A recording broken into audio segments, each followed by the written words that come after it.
The Nintendo 64 has some of the most colorful and iconic levels in video game history, and throughout its impressive library of games, many themes have been covered, from levels based around clocks to levels based around literal shit. But today, we're going to be looking at snow levels versus desert levels. When I think about my favorite Nintendo 64 game levels, I always think about a bunch of great desert levels and a bunch of great snow levels, and it's crazy how many of these games cover both these themes. So today we're going to look at 5 of my favorite childhood Nintendo 64 games that feature a desert level and a snow level. We'll look at the snow and the desert level in that game, and I'll give a point to my favorite, and that will go towards that level type. This is all personal opinion. This isn't a definitive list. So if you disagree with any one of my picks, that's totally okay. First game we're going to be looking at is Super Mario 64.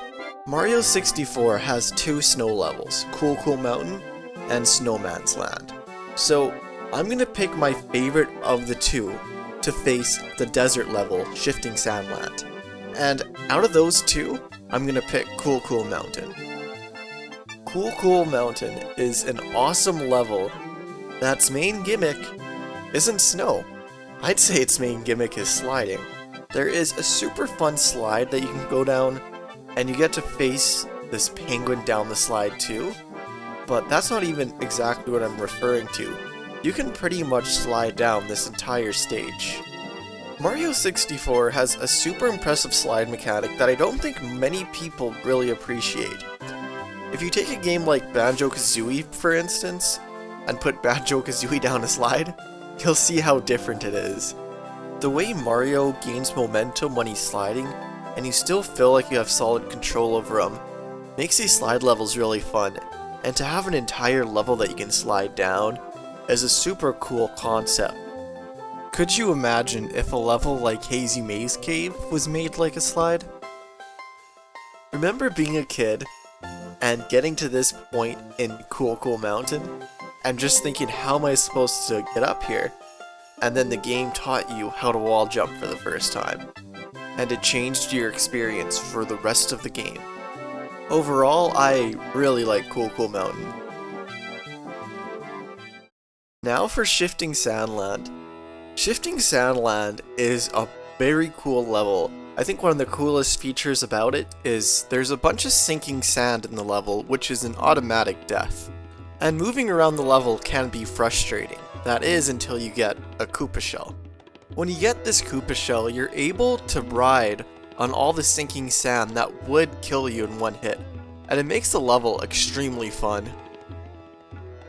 This stage also has a wing cap, which is honestly one of the funnest stages to use the wing cap with. You could use the wing cap to fly to the top of the pyramid, you could use the wing cap to take down Talon, you can use the wing cap to get the 8 red coins, and it just feels so rewarding using the wing cap, because if you were to fall off, you'd probably fall in the quicksand, so it makes the level a lot easier with the wing cap too. Shifting Sand Land also has probably the most impressive sub-area for size. When you go inside the pyramid, it's almost like a whole different level, and it's one of the few courses in the game that actually has a mini-boss, and this mini-boss fight with iRock is pretty challenging and fun. Although I really like both these courses, I think I'm gonna have to give this one to Cool Mountain. Having an entire level that you can slide down, plus having a slide as a sub-area, I always found that was really cool about Cool Mountain, and I think just that feature alone makes it better than Shifting Sand Land in my books. Also, I prefer Cool Mountain's music. Although Shifting Sand Land's music almost perfectly represents a desert atmosphere, I just feel like Cool Mountain's music has a little bit more personality to it. Next game we're going to be checking out is Mario Kart 64. Mario Kart 64 has 2 snow levels, Frappe Snowland and Sherbert Land. It also has 2 desert levels, Troopa Beach and Kalimari Desert. The reason I classify Troopa Beach as a desert, because it is a desert island, and it is pretty much just sand too. The first level we'll cover is Frappe Snowland. And Frappe Snowland is a really cool snow course. I think probably the two highlights and things that stand out most to me would be the jump in the middle and the snow walls towards the end. I've always thought the snow walls at the end were really cool. It has really good music too that it shares with Sherbert Land. There are a bunch of snowmans throughout the course which can be pretty annoying at times though. Now for Koopa Troopa Beach.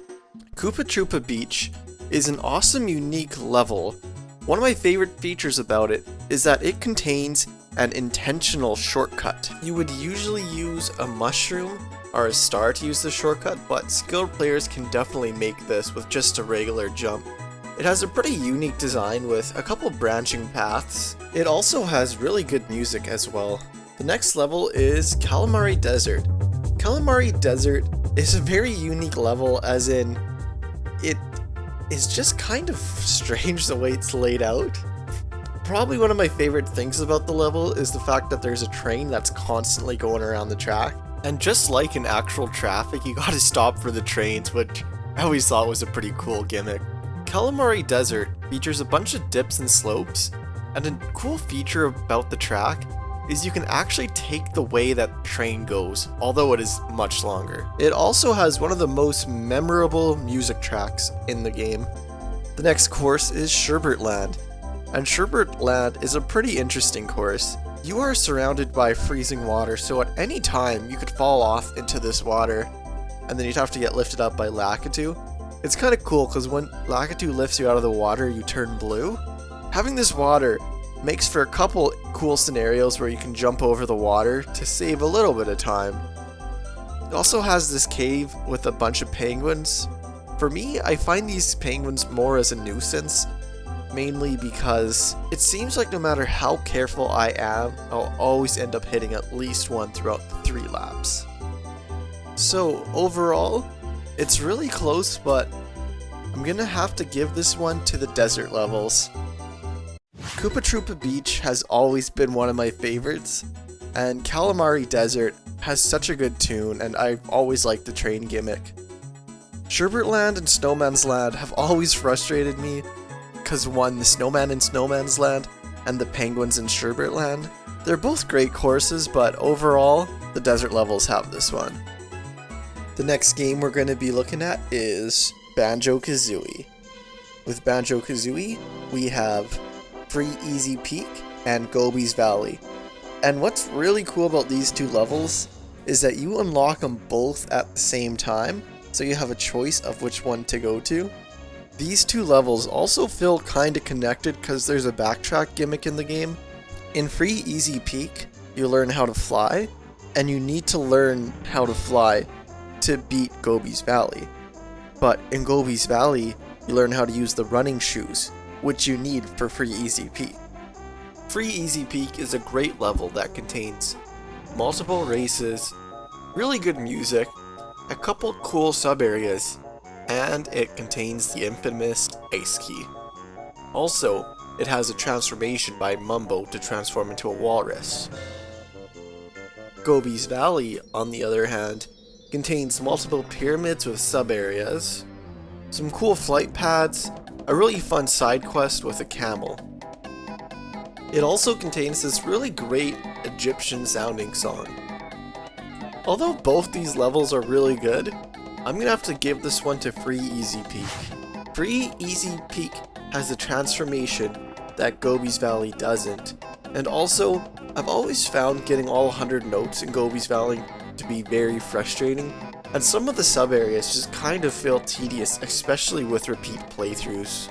The next game we're going to be looking at is Donkey Kong 64, and the two levels are Crystal Caves and Angry Aztec.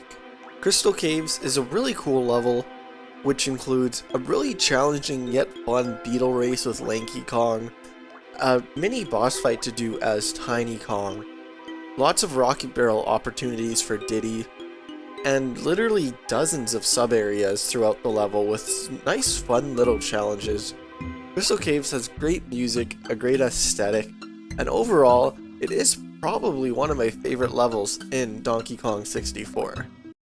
But saying that, when I think of Donkey Kong 64, I always think of either Angry Aztec or Jungle Japes. Angry Aztec is such an iconic level. When you go around Angry Aztec, there's so many landmarks throughout the level that you always know exactly where you are. Just the way the level is laid out is so intuitive. The way they use the warp pads to go around, it always seems like you're within 20 seconds to getting anywhere in the level. They have a couple sub-buildings which are really cool and they all have nice unique designs. Also, in this level you unlock Lanky and Tiny Kong too. So unlocking 2 Kongs in a single level is pretty cool. But overall, I'm gonna have to give this one to Angry Aztec. I just think Angry Aztec has better music, it has funner golden bananas to collect that aren't nearly as frustrating and repetitive. The whole level actually has landmarks so you know where you're going. When you're in Crystal Caves, it's so easy to lose track of where you are and get lost. And overall, I do think Angry Aztec is the better level. So that leaves us with 2-2. So now for the tiebreaker, Mario Party. Although Mario Party 1 has a desert level, Yoshi's Tropical Island, and Mario Party 2 has a desert level, Western Land, we're gonna go with Mario Party 3 since it has a desert level and a snow level. The desert level is Spiny Desert, and the snow level is Chilly Waters. Spiny Desert is a cool level that relies on one major gimmick. Do you remember Bowser's multiplying toads in Mario Party 2? Well, imagine if the entire board was like that. So when you're playing this game, there's always 2 stars on the board. One's the real star, and 1 star is a mirage. So if you go to see that star, it'll just disappear. Also, Spiny Desert has these unique happening spaces, and what happens when you land on them is kind of like a vortex comes, and it sucks everybody in that's in the circle, and it takes you to the other end of the map.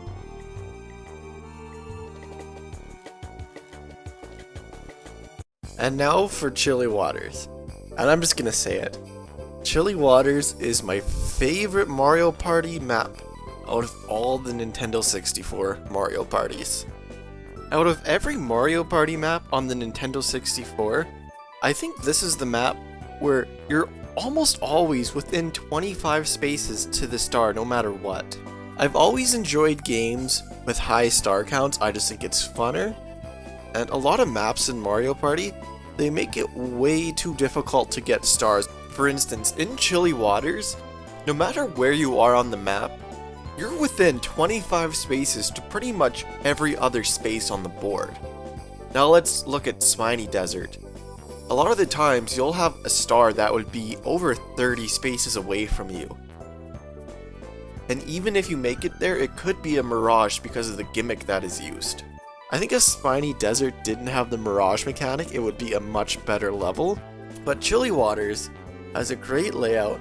It's one of the smallest maps of the 3 Mario parties. I know it has a high space total, but with all the branching paths, it's easy to get anywhere in the board. And with how easy it is to get stars, especially with the 2 item shop locations to buy golden mushrooms, this is by far the funnest Mario Party map to play with friends in my opinion. Saying that, the snow levels get the 3rd and final point, making it 3-2, and snow levels win.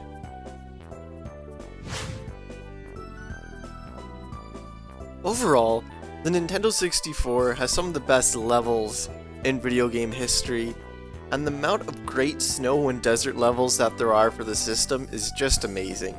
I know I didn't even touch on some of the great levels like Snowhead Temple and Majora's Mask, or Gerudo Valley in Ocarina of Time, even Surface in GoldenEye. But I just wanted to cover 5 of my favorite childhood games that contain both snow and desert levels. Thank you guys so much for checking out this video. If you enjoyed this video, if you could leave a like and maybe even subscribe, I'd really appreciate it. And I hope you guys all have a fantastic day.